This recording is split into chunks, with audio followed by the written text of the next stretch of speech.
Hey guys, welcome to the Freaking Epic Podcast. This is Zach Harris and Chris, what's up? He doesn't have a last name because he's anonymous on the internet. Ooh. Once he gets a blue check, he'll just be Chris, last name blue check. Yeah, I wonder sometimes, I'm like, do I want to be known where my daughter could look me up one day for the random stuff that I was talking about? Your daughter's going to look you up either way. Even if your daughter's smart enough, even if you aren't like verified, she's still going to know. Yeah, she'll find me. Yeah, she'll find you.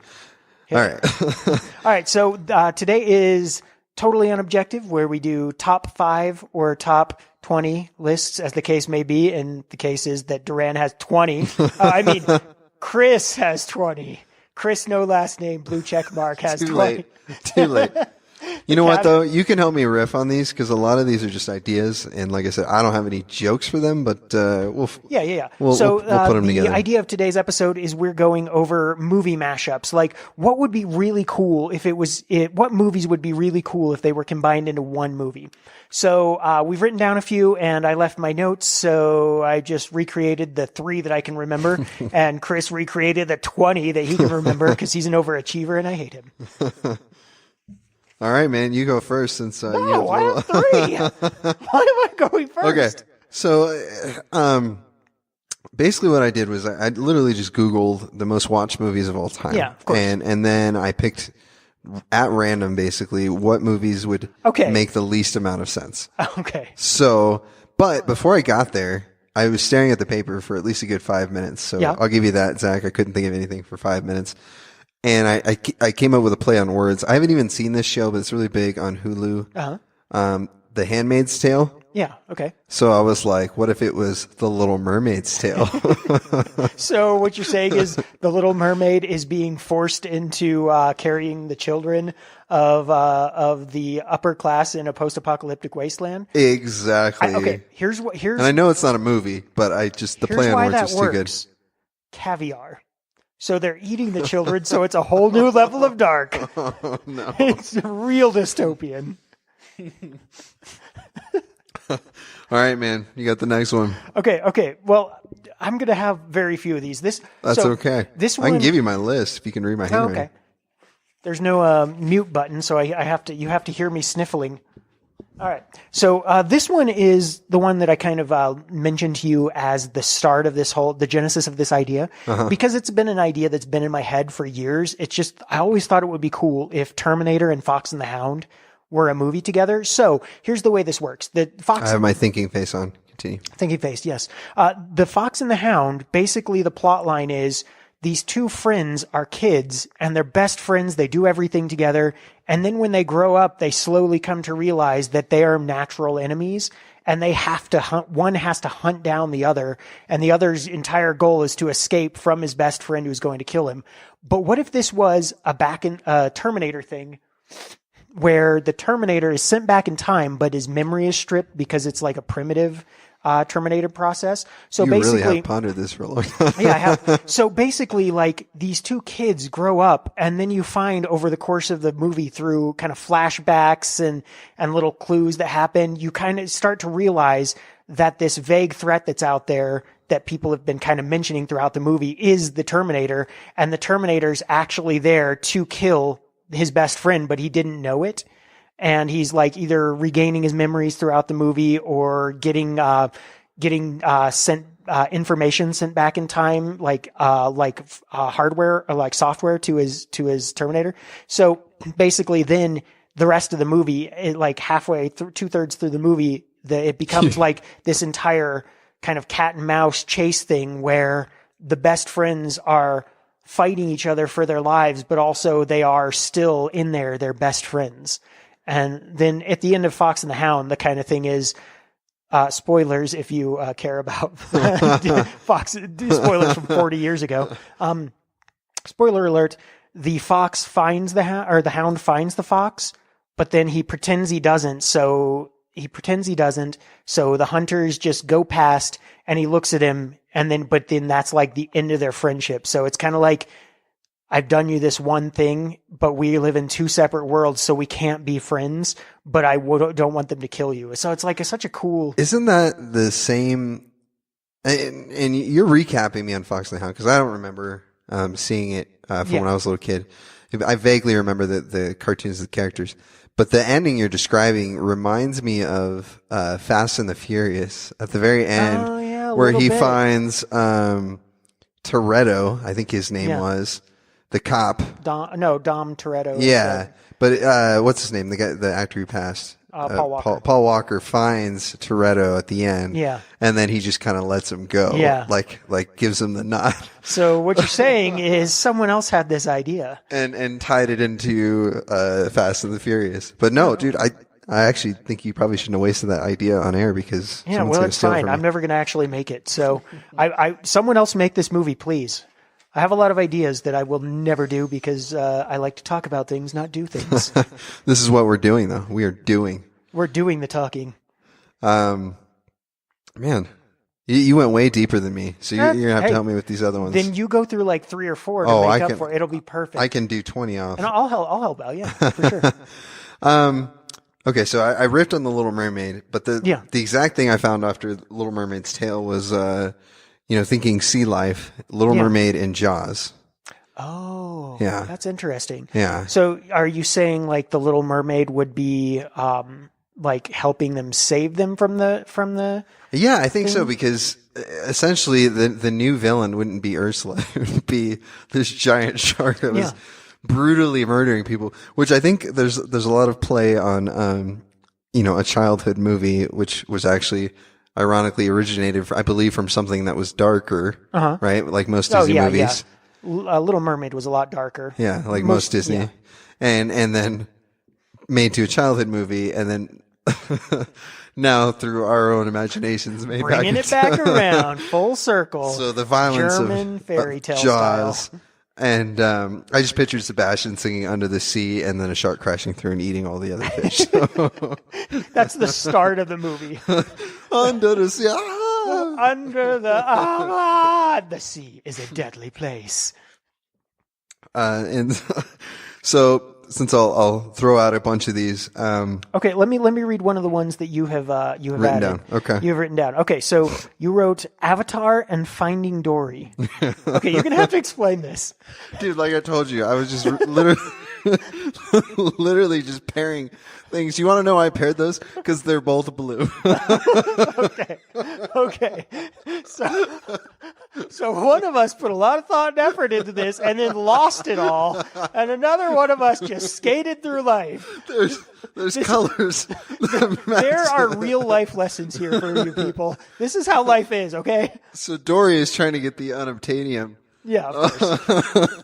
From the undersea kingdom. Well, yeah, she calls it unobtainium because she can't remember what it's actually called. Yeah.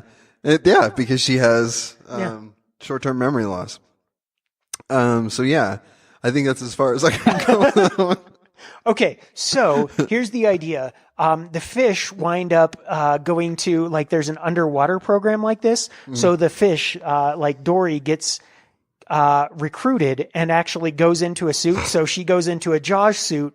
So she then attacks the Little Mermaid, and it's like secretly part 3 of this weird trilogy we've been making. This just sounds like a terrifying dream. Yeah, it's just a fishy nightmare.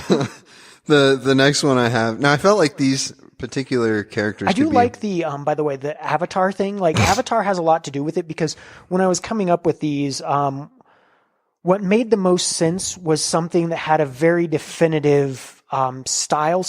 Or kind of point. So Terminator, you know exactly kind of what the point is. Or like Avatar, it's getting into fake bodies and going to some sort of native environment. Yeah. So there's Avatar works really well as kind of like a base level ingredient. It's kind of like when you're making food, certain ingredients. Like rice. Yeah, rice. That's exactly Avatar what I is was the thinking. rice. Avatar is rice, and technically, what was it? Pocahontas was the rice, and then Avatar made it, and then among many other movies. Avatar is interesting because it's like curry rice because it's got the basic story of Pocahontas, but what's added on is the kind of the robotics, the putting yourself into another body thing, which obviously has been done before, but Avatar is kind of the most iconic of that. Okay. I'll give you that. So I can riff on Cameron, James Cameron, but that's for another show. So the next one, I was thinking of these group of characters, which I think you could ultimately, like you said, the base ingredient. I feel like you can, because this is what these guys do. You could add them in any movie, and automatically it becomes a different type of movie. And so the characters I picked were the Muppets. Yeah, of course. The most ridiculous combination that came to my head was the Muppets meets Scarface. Okay, I like it. I like it. And Peppy the Frog, or Peppy the Prawn, is Scarface. Because he has that kind of like ridiculous accent already. Yeah. I am Peppy. I will kill you. See, this is why I knew just writing these, you'd be able to riff on them. Here's the thing. Muppets go with anything. Yeah, that's what I'm saying. You can remake the Muppets into anything, but I would love to see a Scarface remake of them. Like, I wonder how they would clean, because the Muppets did the whole Bohemian Rhapsody song, and there's moments in that song that are pretty dark. Yeah. And so they had to Muppify it, if you will. I just made up I like it. Made up a verb. And so they had to Muppify it, and I remember the whole thing, Mama, I just killed a man. It was literally just animals singing Mama repeatedly, and then looking around for his mama. Mama. And so I thought that was a brilliant way to sort of Muppify something that was how I would a little much. I would basically have like there's the new technology of powdered peanut butter. So basically instead of cocaine, it's all powdered peanut butter. Oh my gosh. And they're like fighting with the liquid peanut butter dealers. So that adds in the kind of gang warfare. It's like you want peanut butter should not be made of powder. And he's like kind of sniffing up peanut butter, not sniffing it up, but like sucking it up into his mouth. See, and then they can't like talk right, and has the ridiculous accent because of like his mouth is all peanut buttered up. See, when I imagine this in my very brief 5 minutes of work over years, obviously years of dedication to this. Just years to that one idea. The rest of them are less fleshed out. When I was thinking of it, for some reason I pictured Fozzie snorting cotton because that's what's inside the Muppets. And that just seemed dark. It's very dark. That's like, okay, can you imagine a movie where the vampires snorted blood and like it gave them a high? Oh man. So like that's like their drug, not just like that'd be creepy as their visuals would be worse. Would be disgusting. How is that worse? It's because worse. you're snorting blood up and like the visuals would be horrifying. That horror movie idea. Yeah. Okay. Well, somebody's going to owe us money for that one. All right. What's next on that list that I wrote for you? Oh, hold on. This is one of. Okay, I'm going to skip. You can make it your own. Make it what you had it or you remember. The next two are. Okay. I remembered one of mine. Okay. Yeah. Go for it. Okay. It is. Oh no! Wait. Where'd it go? Okay. Talk. I've got to write this down. All right. So while Zach's working on that. I'm going to go off of the next one I have written down, which was Jurassic Park meets Lethal Weapon. Yeah. Right. So again, I only get so it's like a smaller petting zoo version in, where's Lethal Weapon? It's not Detroit, like San Francisco or wherever. No, I mean, what I was thinking of is, or am I even thinking of Lethal Weapon? Yeah, that's the one with, Rush Hour or Lethal Weapon? Yeah, I think you're thinking of Rush Hour. I'm thinking of Rush Hour. Lethal Weapon was the one with Mel Gibson and Danny Glover. Yeah, that's a good movie. Okay. And so, again, I when I write these things down, I get little tidbits, and all I could think of is the one famous line from Lethal Weapon when Danny Glover is like, I'm getting too old for this. Yep. And so I just imagine in that scene where they're driving away from the T-Rex and he's chasing them down. Yeah. And then he eats somebody and they eventually get away. I just imagine instead Danny Glover is in the driver's seat. He says, I'm getting too old for this. And that's it. Scene. Movie done. Clap. Applause. Yeah. Applause. Beautiful. That's the only way I could think to combine the two things. That is truly a heartwarming movie. Okay, I couldn't remember my two. I remembered two of you have two of these have the names that you remember. Two of the movies. I just can't remember what I combined them with, but I remember they were awesome. But I'm going to go with another one of mine, actually. Oh, okay. So less impressive, but still, go for it. Why is it less impressive? Okay, I'll go with one of yours. Fine. You want me to read this off? I will. Spider-Man and the Passion of the Christ. I did write that. So happy Easter, everyone. Yeah. So he's Jesus doesn't have to die because he can like web closed his wounds. He's just like, Judas, you're up here too. Whip, and then just pulls him up on the cross with him. It's a whole. See, Zach, that's not even. I did not have any idea going into writing that of what it would look like, and I knew that you'd paint such a good picture, but. Ultimately, I don't even think it requires an explanation because just leaving it to the listener's imagination. But I would imagine, Jesus Christ as Peter Parker, and he's a photographer by day, a Messiah by night. Messiah by night. Okay, that's got to be a thing.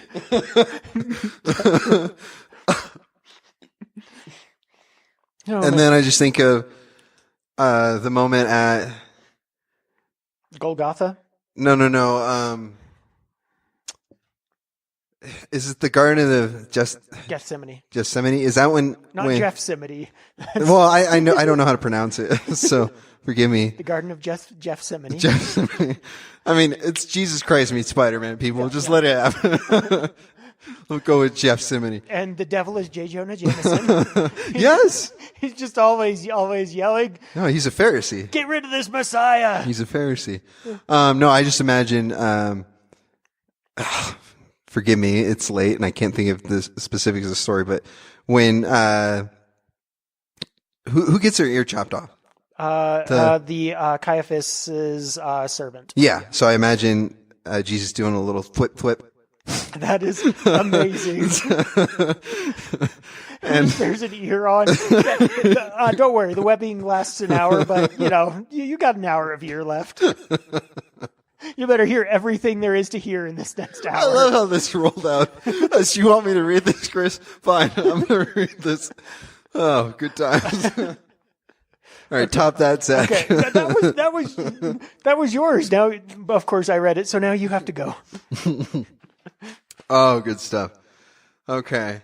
Oh, this is actually skipping a few, but another one I had was Forrest Gump and the Raiders of the Lost Ark. Okay. Yeah. Okay, because that's actually really fascinating because Raiders of the Lost Ark is about, I mean, a lot of people say this as a negative about it, but I think it's a positive. It's about a guy being a part of history, but not necessarily being the antagonist. He's not changing all the history because the point, like, Raiders of the Lost Ark all happens with or without Indiana Jones, and for like the stuff in Forrest Gump more or less all happens with or without Forrest Gump. He's just kind of it's watching a normal guy, although one's very cool and one's an idiot, like ride along through history. So that's actually kind of a cool idea to like mix those two up. Like I think that would actually go really interestingly. Like what if kind of like Rain Man? Like what if an idiot were to go through not just like the normal, Vietnam. Well, I guess Vietnam's not necessarily that normal, but like, talking to presidents and going through the hippie era and all these things. Like, what if he were to go through these crazy experiences, like, with the Nazis and finding the Ark of the Covenant and all that? Actually, I really like that. That would be really cool. I was thinking, you kind of brushed on it, but when I threw that concept together, I was just thinking of, like you said, Indiana Jones being the cool, Harrison Ford in his prime, being the cool guy. Coolest guy ever. Yeah. And then, Forrest Gump being just the biggest idiot. Yeah. Possible. Lovable idiot. But yeah.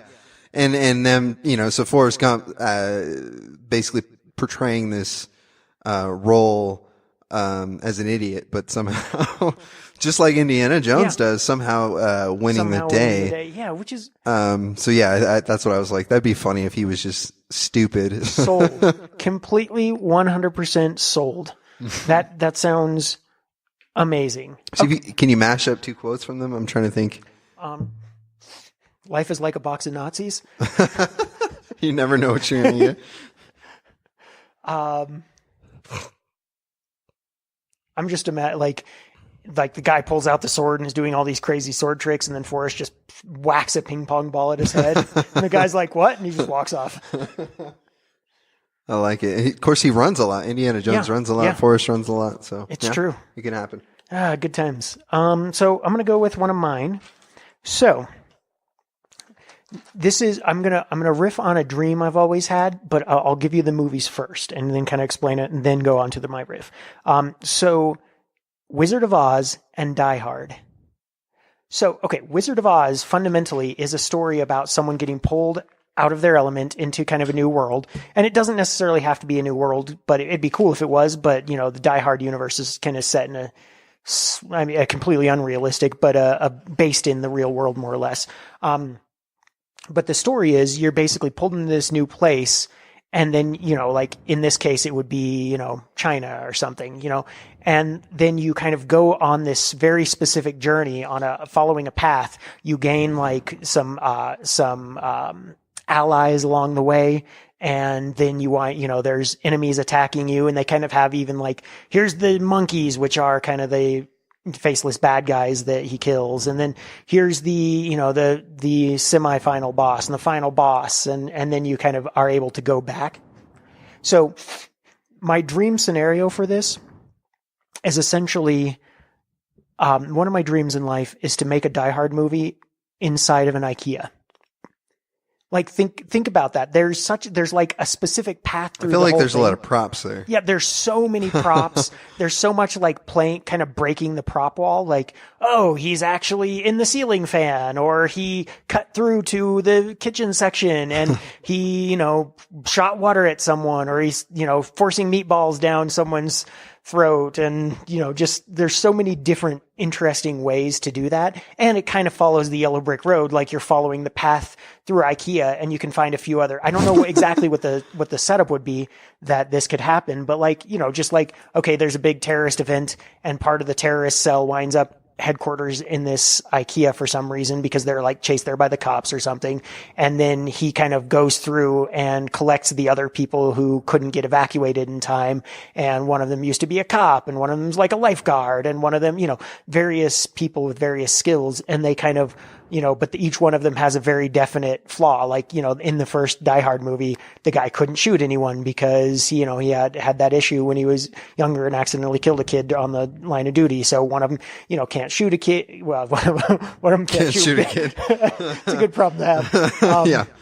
Or like, you know, one of them's a coward, and one of them's just really dumb, but he is able to do something really clever toward the end to beat one of the bad guys. And like, there's just such a cool way, a cool kind of, I don't know. It's just a cool idea to me.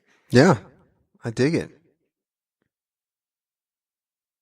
I'm pondering off of that. Yeah. So this is where you take a 5-second break. You can pause it, but you don't have to, because we will be silent for 5 seconds. Let you just digest that idea. The next one I have. No. Oh, no. I'm going with 5 seconds. Hold on. We're meditating too. Meditate into it. Okay. And we're back. Thank you for joining us from that commercial break. Our sponsor is Blinda Headlights. Yes, Blinda Headlights. If you can't see, then you'll probably die, so maybe replace your headlights. I don't know what's happening here. Oh, man. I don't know if Zach drank before he got here. I did not. Maybe he found another old neighbor who had whiskey. So my next blend is... or movie mashup, if you will, has to do with the musical score instead of the characters or any other way that you would tie those two things together. So my idea was to mix the Sound of Music with The Matrix. Okay, the Sound of Music. So here you have, on one end, you have this classical, you know, the hills are alive. And then Matrix is like this dubstep masterpiece. And so it'd be like, the hills are alive with and I also, what is the main actress's name? In Julie Andrews? Julie Andrews. Yeah. So there's a famous scene where she's running up the hill and she's like spinning around. Yeah. And so I picture that, but she's dual wielding two guns. Yes. And it's in slow motion because everything in the Matrix is slow. So she's singing and then shooting in a 360 motion with bullets. flying from the tips of her SMGs. That is amazing. And I'm imagining if you've seen The Fifth Element, right? Yeah. You know where they're doing that kind of opera, like like almost like that is kind of like an idea, but like the kind of operatic pretty singing of the 50s mixed with the dubstep would kind of feel like that. Yeah. And so she's like singing and it has kind of this cadence to it that goes in time with the bullets. Yeah. Like that would be. And just let her have, she has that like bright blue, from what I remember, the cover or the kind of like the blue and white dress thing. Yeah. But then just give her the shades. Give her the don't change her outfit. She has a pitch black shades. That same outfit, but make it like leather and then make the blue darker. And then it's like, yeah, oh man, that would be awesome. And kind of the plot of Sound of Music, if I remember right, is she's basically kind of a caretaker to a bunch of kids that have been semi-abandoned by their dad. So it's kind of like almost like if Morpheus were to leave and he hires her to like kind of run the operation. So like that would actually be kind of cool, because then you could have each kid kind of, each character, in a good movie, each character has kind of a character arc where they've kind of gone through every minor character even has kind of gone through their own hero's journey in the film. So all of those kids have grown up and overcome some issue and are, a more full human being than they used to be, except that one's a machine, because that would be a better twist on it. One's secretly a machine, like the dad's secretly a machine, but then he is like, oh, now I understand love and singing and I'm on your side. Mr. Anderson would be Mrs. Andrews. Or what was it? I don't even know what the character's name is. I have to look it up. Forever since I've seen that movie. All right. I don't know if I've ever seen the whole movie, honestly. It was one of my dad's favorite movies, but I just was not my sack of biscuits. Yeah, I was going to say slice of potatoes. So I think we're both in the wrong there. We're on the right path. Okay. So I'm going with another one of your movies, which is Mrs. Doubtfire and Iron Man. I literally wrote these like 15 minutes ago, and I'm just like shocked. You're forgetting. You're like, I did write that. What in the world did I write? That's amazing. Okay, so explain this one to me. I want your vision first. I want your vision first, because I already know what mine is. Okay, so basically, it's a guy who gets kicked out of his weapons manufacturing firm because they have their quotas are wrong, so there are too few women on the board, too many men, and so he comes back in by dressing into a robotic woman suit, and then he has to win over the other members of the board, and eventually fight Zach them. is literally just pulling this out of his butt, by the way. Please continue. And then at one point he sets his robotic bosom on fire, and he's just trying to spray it out with his onboard fire extinguishers. He's spraying it out, going, "Oh my goodness!" Oh. Okay. And then he shorts out a little, and the guy voice comes in, and there's a joke about how he sounds like a man, and it's a whole thing. So this is Zach's interpretation. Here's my 10-second spiel on it. I just pictured Iron Man landing down, about to defeat an enemy. His mask opens up like it does in the movies, and he goes, "Hello!" And then he shoots him. That was my whole vision for the movie. I love that so much. Hello! Hello! Oh, man. That is wonderful. That's all we need. We need to make a series of like 5-second films. That would probably take like a week's worth of work with all the graphics and editing, but it would be so hilarious. And there's just no market for that, given that people could watch it 1 million times and we'd wind up getting like $1 in ad revenue because it's 5 seconds of views each time. Yeah. I love that though. That's hello. And of course, Downey or Tony Stark would have the full old lady fro and the glasses that Robin Williams had. So That is my vision. I like it. Your vision is good vision. Let's go with one of yours. Let's go with this next one I had written down. Mary Poppins. Okay. Meets the Gladiator. Oh, okay. Yeah. Mary Poppins meets the Gladiator. Now, here's my vision for this. Okay. So Mary Poppins is sort of this jovial, although there's some dark stuff. I could talk about Mary Poppins. It's super weird. It's not Watership Down, but it ain't G-rated. Yeah. Anyways, on the funny side, the outward appearance of the movie is that she's this lovely, just interesting character who has this sort of bizarre outlook, but seems to be benefiting those people around her. And Gladiator, obviously, is this vicious movie where people fight to the death. Yeah. And so I just sort of imagined Mary Poppins going onto the gladiator field, just floating down on her umbrella. And just hitting her opponents over the head, meaning like a spoonful of sugar, and she just hits some medicine and go down, and she's brutally whacking them off their chariots and across the face. And that was my vision for it. So I like the idea of her basically like there's a kind of the gladiator theme is like or plot is basically like someone gets pressed into this. So what I would like to do would be like there's kind of the Marcus Aurelius type or type character, or actually not Marcus Aurelius, the main character, I forget his name. There's a Russell Crowe type character, but instead of him getting pressed into Gladiator, his kids get pressed into the gladiator business. And so she's kind of an older woman who shouldn't be able to fight, but she actually is kind of comes out of nowhere like almost a spirit or a phantom. Like, kind of there's always a character in like, the Four Feathers or like movies. There's always kind of some spiritual native character. And she's almost that kind of spiritual native, character. But she kind of, you don't know if she's real or kind of manifestation of an angel or something like that, or a demon.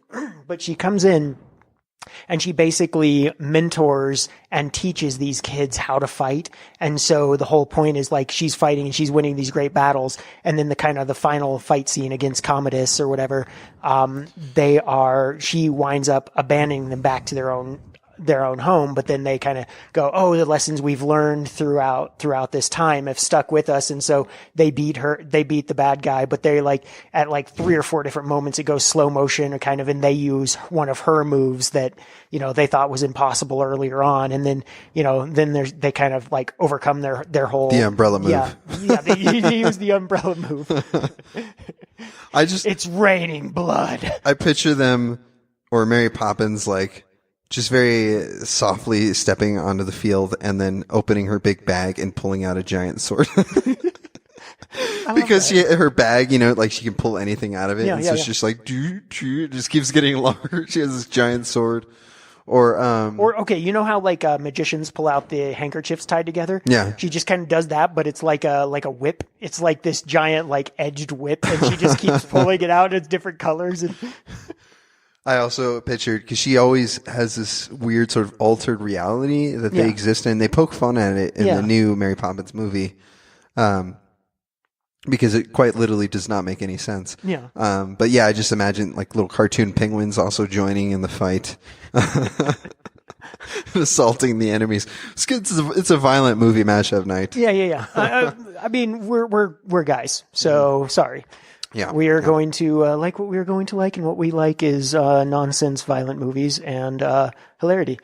So, speaking of nonsense movies, which are somewhat violent, and one of these two is hilarious, or depending on your taste, I guess. So, this one's mine. I would like to do Speed and Dumb and Dumber. Like, can you imagine if it's this almost the same exact movie, but like sitting in the seat next to Sandra Bullock and Christian Slater, whoever it was. Keanu Reeves. That seems like a Christian Slater movie. Whoever it was. That one guy that was like his Christian icon Slater of a movie. Was he in part 2 maybe? Like Keanu Reeves quit part 2? I don't think so. Someone quit part 2. Maybe it was. Yeah. But yeah, so basically just the idea of just the movie of Speed, but if the Dumb and Dumber guys were trying to help the whole time. I like that. I immediately pictured one of them driving the bus, because there's that whole driving scene where he's like, "Do you want to hear the most annoying sound in the world?" Yeah. And I just pictured him doing that. She has to be focused on this whole time. She's like, "We're gonna die." And then they like jump the bridge or whatever that's out, and like, you just totally redeemed yourself. Yeah. Okay, I dig this. This is a good mix. Yeah, it's just honestly, it'd just be almost the exact movie of Speed, but just with them being obnoxious at her the whole time. Yeah. And just almost getting them killed constantly throughout the whole thing. just at every moment. Totally unhelpful. Like, hey, do you want to slow down? I've been spitting at this car behind us, and they're a little too far away. Just incredibly dumb things. Zach, it makes me think of the line from Dumb and Dumber, and then the moment from Speed when they're like, "We're gonna hit this bridge. Are we gonna make it?" And they're like, "I don't know." And then Jim Carrey being like, "So you're saying there's a chance?" You're saying there's a chance. That is delightful. That is delightful. Oh, good times. Okay, real quick question. What is the movie with a lot of flashbacks where it's kind of told like it's kind of like Crash? No. Oh, that is a good one though. Well, okay, I can't remember it. So I thought for a moment I remembered one of mine, but I can't remember which movie it was. It would have been super sweet if I nailed it in your very thorough description of Crash. movie with a lot of flashbacks. Yeah. Hey, no, I can't remember. Okay, we'll just assume they're gone. I surrender. I surrender these ideas. You surrendered. What I'll do is I'll actually just record them really quick at the end of the night when I can see my notes and just tag them on as an extra scene at the end. I don't know how many times I've woken up in the middle of the night with a song tune in my head and I've recorded it on my phone because I wouldn't remember it. So I need to go back and. Good? That's the funny thing. I don't remember, but they're all on my phone, so I need to download them and listen to them. All right, what's your next one? All right, next one. These aren't as excitable as my others, I feel like. That's okay. So I wrote down Grease meets Fight Club. Oh, that's interesting. Yeah. I feel like that one kind of works because they're in gangs in Grease, right? Or they're just the cool guys. Yeah. They're kind of... Maybe a better thing would be... What's that movie with the sharks and the jets? West Side Story. Yeah, West Side Story. West Side Story maybe mashed up with Fight Club. Yeah, that'd actually be really interesting. Well, that'd be really interesting. And Fight Club's actually Old School is basically they decided to secretly remake Fight Club as a comedy. So really? That actually is one of the things that kind of got me thinking about this is like a lot of times people actually go, well, what if this movie were like this? Oh, okay. So like that is a thing. Like Fight Club is a popular one to remake. Mash. So yeah, I think that would actually work kind of really well. Yeah, I mean, the only thing I was just again picturing the music. You're the one that I want, but I'm trying to think how that would mash with Fight Club and like. So what? He just starts punching himself. Spoiler alert. But if you didn't know it was a spoiler alert, then you wouldn't have known that was a spoiler. But now that I told you it was a spoiler alert. So if you've seen Fight Club, this all makes sense. If you haven't, just watch it or don't. It's fine. Just let it happen. So your next one here? You go? I'm going to go. I really like this one. I'm going to save that one for a little later. I'm going to go with Shrek plus Independence Day. Yeah. So is Shrek Will Smith or is Shrek the alien? Like that's a very I feel like important Shrek is in my mind when I wrote down these two random ideas. I feel like Shrek is Will Smith. Okay. And he's like, and Donkey is the alien. Oh, Donkey. Welcome to Earth, Donkey. Welcome to Earth, Donkey. You're so annoying, Pam. And in the morning, I'm taking the planet. Maybe Lord Farquaad could be the alien. Yeah, Lord Farquaad could be the aliens. Actually, it could be. I mean, because we're taking a spinoff on it. Yeah. The fairy tale creatures could all be the aliens, so they come down, and Lord Farquaad is trying to get rid of them, and then you just change the story around. So Will Smith's character is like already kind of a weirdo. So they're like Lord Farquaad, like shifts him over, like sends him over to be with them. And in order to like get back to his regular house, he basically leads kind of the aliens, against Earth, but they're good aliens because they're all fairy tale creature type things. So it's almost kind of like a spin where the aliens are the good guys and but they also don't fireball an entire city. So that's how you know they're good guys, when they don't burn an entire city. Well, in this version, in the Shrek version, it would be like firebombed with pixie dust, fairy pixie dust, or I keep thinking of some like that molten marshmallow or something. I don't know. Okay, molten marshmallow would suck. Like they're trying to make a giant gingerbread house out of the city or something. A giant s'more. Yeah. They're trying to make a giant s'more. So, yeah. That was the one you read off of my sheet, right? That was the one I read off, yeah. Okay. I have Star Wars. Okay. Plus the Titanic.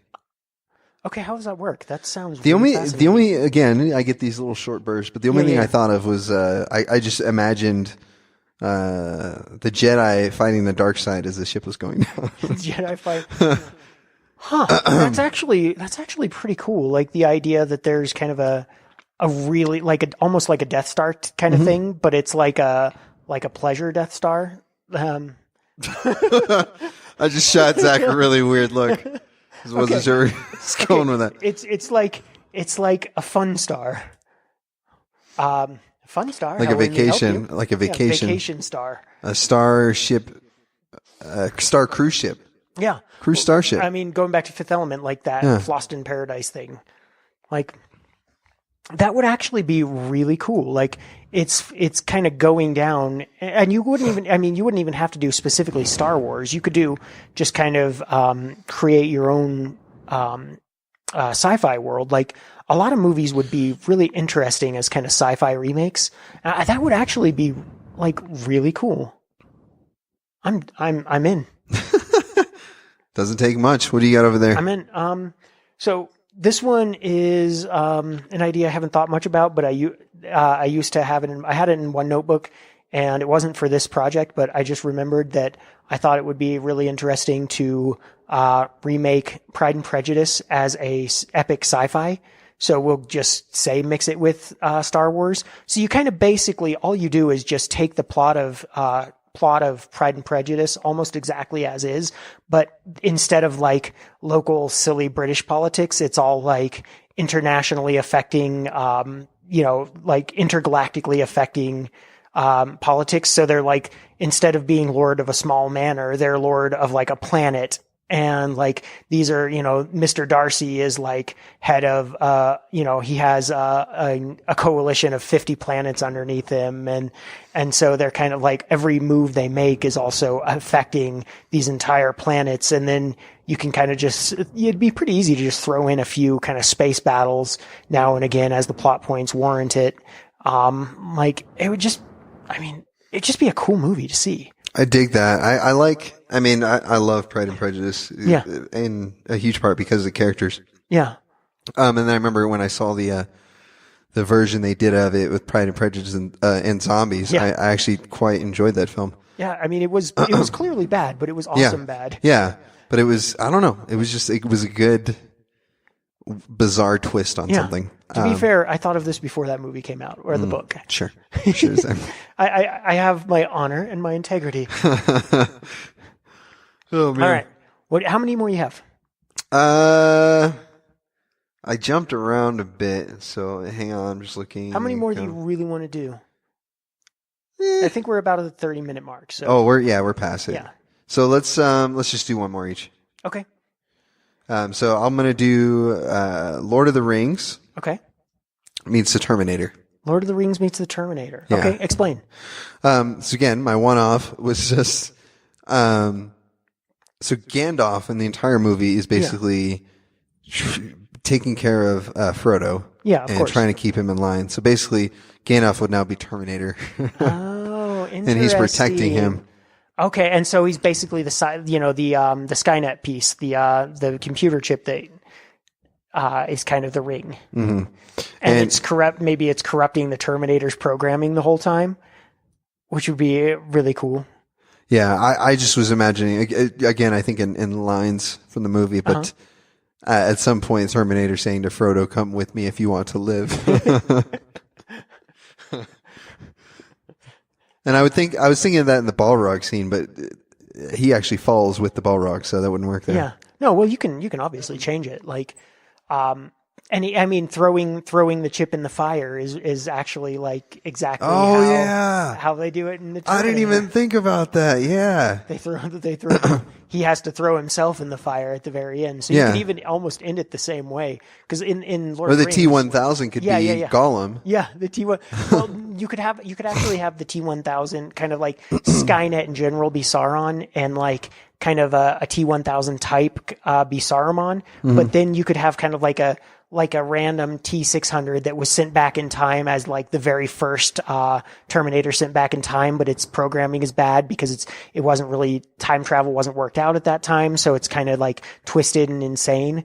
But it's kind of a good guy because it's lived on Earth so long. Yeah. So like that would kind of fit with Gollum and kind of being an enemy and a friend at the same time, and then winding up like accidentally saving the day. Like, that would be actually really freaking cool.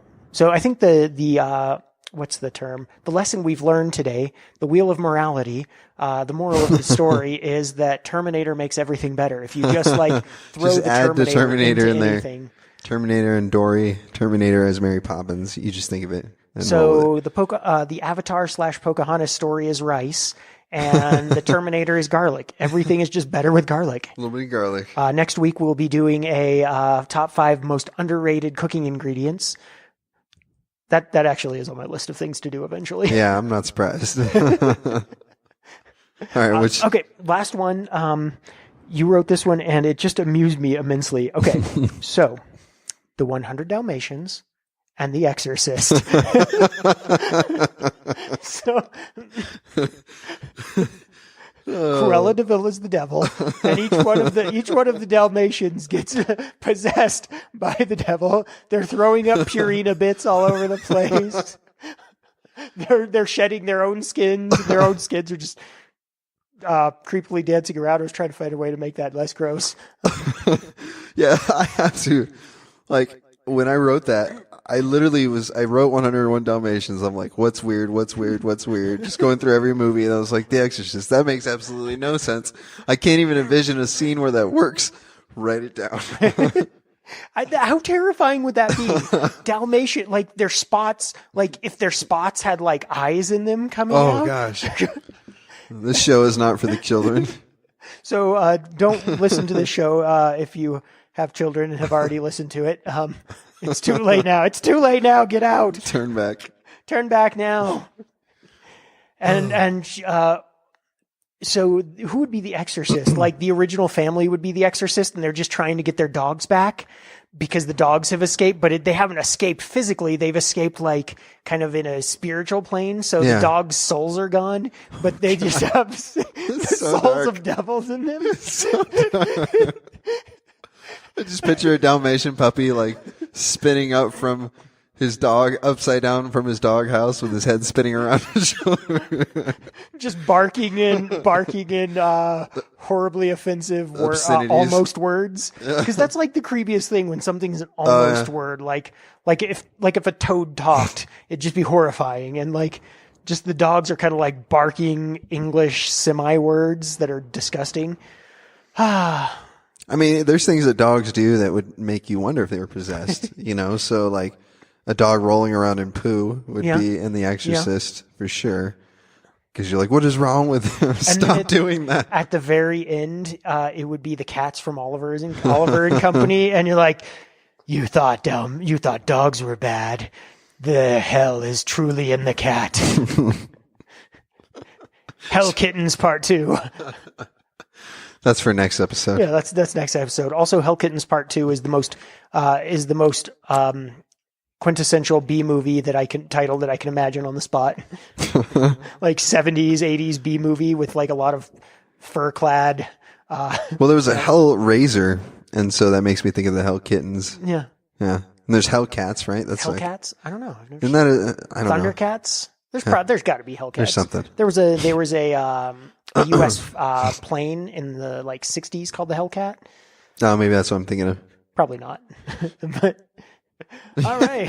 So, Chris, I'm going to offer you this gem of an idea and then take it back. So I just want to let you know, rule number 1 of improv is yes and rule number like -100, the worst thing you can do is in improv is block someone. And if you ever need to think about what a block is, it's what I just did. Yeah. Well, you totally fed me a crumb and then you slapped it out of my hand. Just slapped it out. Chris, we hate you. Yeah, I'm pretty sure this is what happened. Yeah, I think so. Nope, that's not what happened. You're an idiot. I didn't say you're an idiot. It was subtext. It was implied. All right, guys. Thank you so much for listening to the Freakin' Epic podcast. This was Totally Unobjective with Zach. And Chris Duran. Apparently. And Zach Harris. Yeah. So thanks for listening. And I'll add an ending here.